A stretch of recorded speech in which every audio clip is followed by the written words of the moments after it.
Today we're going to paint a beholder.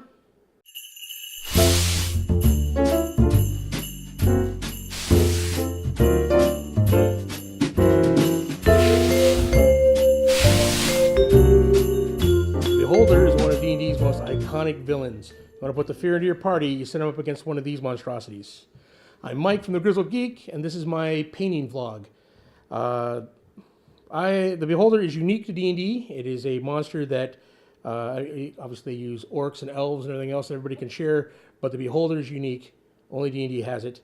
And it is crazy. It's iconic. If you play D&D, you recognize it immediately, and it's just so creepy. And for the longest time, we didn't have really good models for it, right? In fact, the old metal ones were like really tiny miniatures.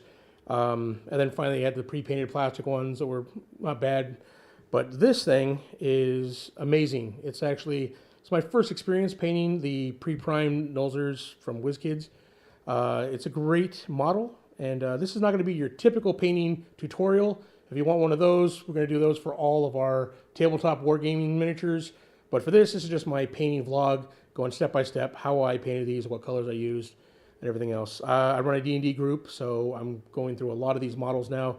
And over the holidays, I got my hands on quite a few of these Nulzers models, and I can't wait to hit the table with them. So let's go check it out, how I painted it. Okay, so here we have the model here all cleaned up, and we have to prime it because it's pre-primed. You have to take off the mold lines and everything like usual, but it's all cleaned up here. And we're going to start with the scales on this thing. We're going to paint brown, a darker brown color. Not the tentacles, not the little parts around the skin, around the mouth and the eyes, just the scales. And we're going to use Rhinox hide. So I believe that's the current version of the paint. Okay, here we go. All painted up. Now, make sure we got that nice dark base brown for there. Got to be really careful around the stem. With a clear stem, you don't want to get any paint on that. It's a little awkward to tape. I didn't tape it. I was just careful about it. It's okay if you get it on any of the other places here because we're going to paint the rest of it. So, some of the spines it was like it's a call whether or not they're actually scales or whether they're the bone protrusion. So your choice. There's plenty of them on there. And so now I think we're going to go in. Here we go. Focus better. And do a little tan color on the tentacles and the skin. Not the gums, but the skin around the mouth there, and then, obviously, then I'm going to use Doom Bull Brown here. So it's kind of like a reddish brown.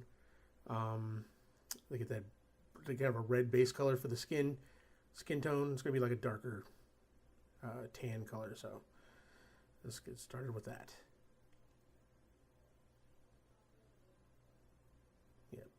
Yeah, just the gums. And then the tentacles. All right, here we go. Got the gums and the tentacles all painted up with that reddish brown. That's a great base color for like a dark skin. It's a little more natural than like some of the other dark skin. To start as a base. Whenever you like a dark skin, I usually like a reddish base. Now we need a little barbarian flesh from Army Painter. Not sure what I think it's rat skin flesh, I believe, is the current center color for that equivalent. And then we're just going to go over all the areas with the skin. Going to lighten up you do the gums and the inside of the mouth with this. So it's going to be a lighter base color than the red brown. So it's like any kind of like flesh color. Kind of a reddish flesh color, but not as like deep red brown. So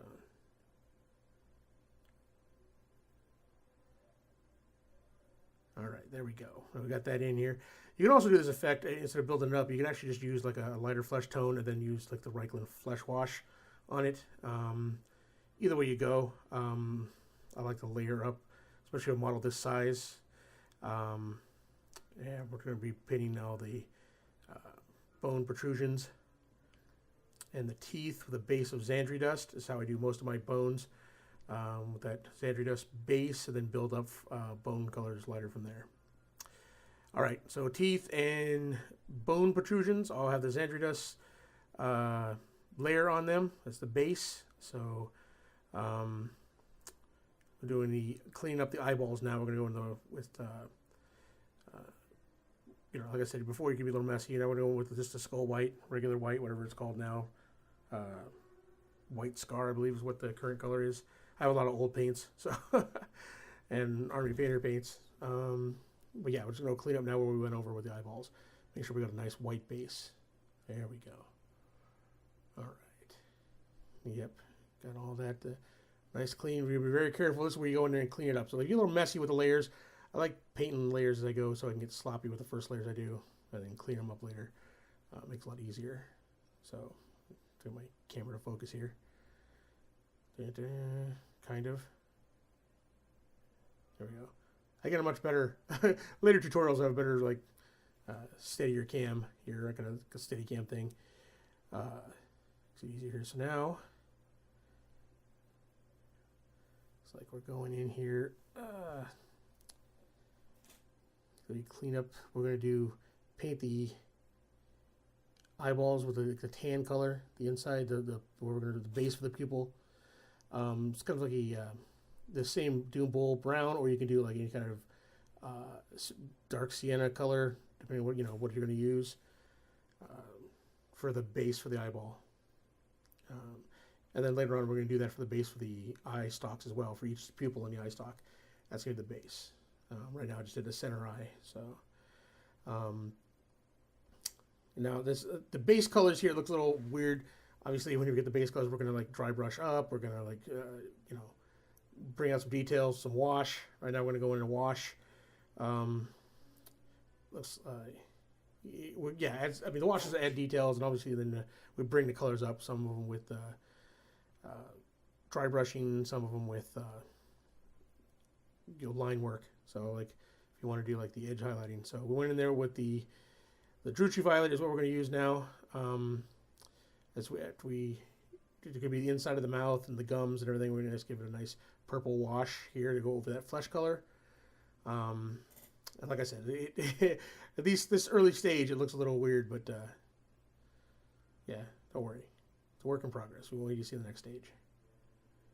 So, and then we're also going to go over the tentacles here with a purple wash as well. Just as light. You can't really tell on the tentacles, but it helps with the separate the tentacle from the main body part. So the bottom part of it with the wash. Again, some focusing problems here. But yeah, the whole mouth and the gums all got washed with the purple. Now I'm going to go with the Griffon Sepia, which I don't know what the current sepia is. It's it's the same color. It's got old wash here. So yeah, Seraphim Sepia, I believe is what it's called now. Used to be Griffon Sepia. Now it's Seraphim Sepia. Whatever, any kind of sepia wash. In Citadel, I believe it's a light tone for the wash, but then we're going to go over almost the entire model here with this thing. It is a great color to bring out the details. So I'm going to go through that. Obviously, the gums and the little skin around the gums and the tentacles and the scales themselves. And we're going to mix, for the teeth, we're going to mix a little lime medium with the Griffon Sepia to go over the bones and the teeth. So straight on the scales, like a 50-50 mix with lime medium and Griffon Sepia. And we're going to go just do the bases, like the tips of them, of the bone structures in the teeth. About halfway down, actually. Then tan flesh is what we're going to dry brush over the scales. I'm not exactly sure what the equivalent, I believe it's Bugman's Glow, I believe, for the, Bugman's Glow is the equivalent color in Citadel range. And then, just be careful with it. You're a small dry brush and dry brush the scales. Try not to hit the skin or the protrusions or the tentacles. And there we go. Got the dry brush down with the wash, and the dry brush adds a whole lot of detail to the scales. And now we're going to go in with the tongue and the gums with a little Warlock purple here. and I believe the Warlock purple. I'm not sure what it's Screamer pink, I believe now. I think the current Citadel color is Screamer pink. I just have a lot of Warlock purples. That's what we're going to use. And we'll do the all right, tongue and gums, upper and lower gums. Lower gums a little hard to get because they're small, but and now we're going to go through with some pink. And as far as the pink goes, you can use Emperor's Children pink, Tentacle pink. I'm using the P3 formula, Carl pink, I think. Any kind of light pink will work. And instead of, gotta be careful, we're going to paint the ridges on the gums, like little ridges across there. And to be honest with you, if you just paint little lines across, you'll hit the ridges. It'll look fine. And it looks pretty bold here and stand out with that really light pink. But once we wash it again, it'll bring that down again. So, but that's here. You got the little lines on the gums and upper and lower. Again, lower ones, just be careful with them because they're not as pronounced. And then hit it back with the Druchii Violet again, over the gums, over the pink. Just right across over there, and it'll help it blend a little better. There we go. See, there we go. That's much better looking once you get in there. Now head back to the teeth. We're going to do skeleton bone, any kind of bone color. I believe it's Ushapti bone for Citadel is the equivalent color. And then we're going to start, and we're going to head about 2/3 of the way up the tooth with this. And because we're going to bring it lighter and lighter. So darker at the base, and then just bring it up 2/3 of the way. And then the same thing with the bony protrusions on the outside. And there we go. And then a bony protrusion on the outside, like just leave some of the darker color underneath. Just follow the ridges. Just keep the tips, and then just follow the ridges down almost to the base. And then we're going with Drake Tooth, which is a lighter color, and I'm not sure that there's an equivalent for that. But you can use Ushapti bone with just add a little bit 2 to 1 with the white, or like you get the same kind of effect. And then you just go up a little less, so some of the others showing through. Now after that base of the eye, we're going to go back into the eye with some tan flesh, the same color we used before, and I believe it's like Bugman's Glow, the dark skin color for Citadel. And this is how we're going to do for all the eyes. We're going to start with that, and then we're going to go to a Fire Dragon Orange, and then we're going to Demonic Yellow, and then we're going to finish it off with a glaze, Lamenter's Yellow glaze for the entire eye. The Demonic Yellow, I believe, is Flash Gets Yellow for Citadel. So if you want to have the Citadel equivalent. And that's the color scheme we're going to use for all the eyes. In the center eye, like I said, we're just going to start at the pupil and work our way out a little bit here with we're just going to highlight. It's already detailed. It's like there's ridges there. You can, if you've got a steady hand, highlight the ridges, but honestly, if you just take a small brush and you just bring it across lightly, it'll hit the ridges, or if not, it'll just look like the line layers. Anyway, and once you get the little cover on the eye, you're only going to tell as long as you got the strands. Then we hit the Bugman's Glow. Now we hit the Fire Dragon Bright. Just going to step by step what it looks like. See, just leave a little bit of that showing on the edge for each one. Don't worry about the pupil. We're going to do that later here. And then now for the Demonic Yellow or the Flash Gets Yellow, whatever one you have. Yep, see this a little bit closer in. Always leave some of the previous color on the edge here. It's working from the center out with the yellow. And now we're going to hit the whole thing with the Lamenter's Yellow glaze. The entire, well, not the white part, but the pupil part. So hit that whole thing there, and that's going to really blend those colors. All right. There, and now we're going to get just the pupil there, and some black, just straight Abaddon black, or whatever kind of black you want. There we go. Yeah, now the eye is looking really nice. Now we're going to take that same formula and go with the eyes, and hopefully you're better drawing circles with the paint than I am.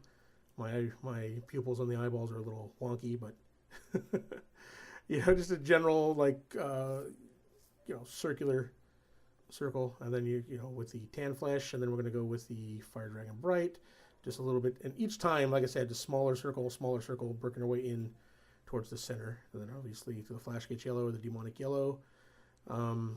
After that, so a little bit closer in, and then finally with Abaddon black, just a dot in the center of each one, center of the yellow part. And just make sure, you know, the great thing about it is you can have the eyes looking in different ways. You can put the pupil anywhere in the eye because they can be looking all around and you won't look weird. So, and then finally you want to put a little highlight on each one of the eyes. You don't have to with the center eye because it'll be highlighted by the clear cover for it, but just put a little dot of white in the upper, I put it in the upper left there. All right, now this is the great thing about these models. They come with a lot of the clear, like effects, like spell effects, like if you're a wizard, spell effects or whatever. The Beholder has a bunch of eye stalks that are, you know, interchangeable with these clear ones. And I want to give a little bit of color here, so we're going to glaze these. You want to keep the translucency, so we're going to do different color glazes or, you know, of the different washes. This one we're going to paint the Gilliman blue glaze. Now, what I did on this one, I'm going to mess up on the blue one. I didn't, it's going to be hard to glaze, kind of like, or use blue tone ink from whatever kind of ink you want to use.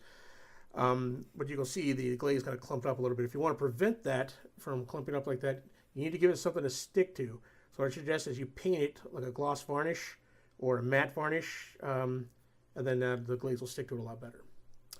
Okay, here we go. We got to put the cover on the eye. What you need to do is you're going to paint the edge black. Just in case the eye, you know, pop in there doesn't feel like it will go at first, but you just, you know, kind of pop it in there. But the black around the edge will help it blend better. And it looks a little, you know, make sure you clean off the lens. And there you go. You pop it in there, and the great thing makes the eye, you know, because it has that plastic sheen over there, it has the highlight of the eye wherever you're looking. So you don't have to like paint a highlight in there. Gives a really cool, kind of realistic look. I also went and did the texture paint on the base. Get that going here. Here's a look at all the spell effects and all the different glazes on them.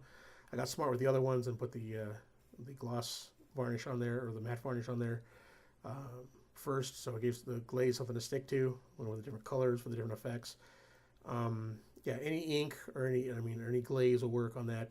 If it's not dark enough the first time, you just keep doing the successive layers of it and get the color you want. And it's still translucent, so it's still pretty cool. All right, give you an idea here. There we go. Our finished product, got the base done. This is it with all the spell effects on there. A little detail around.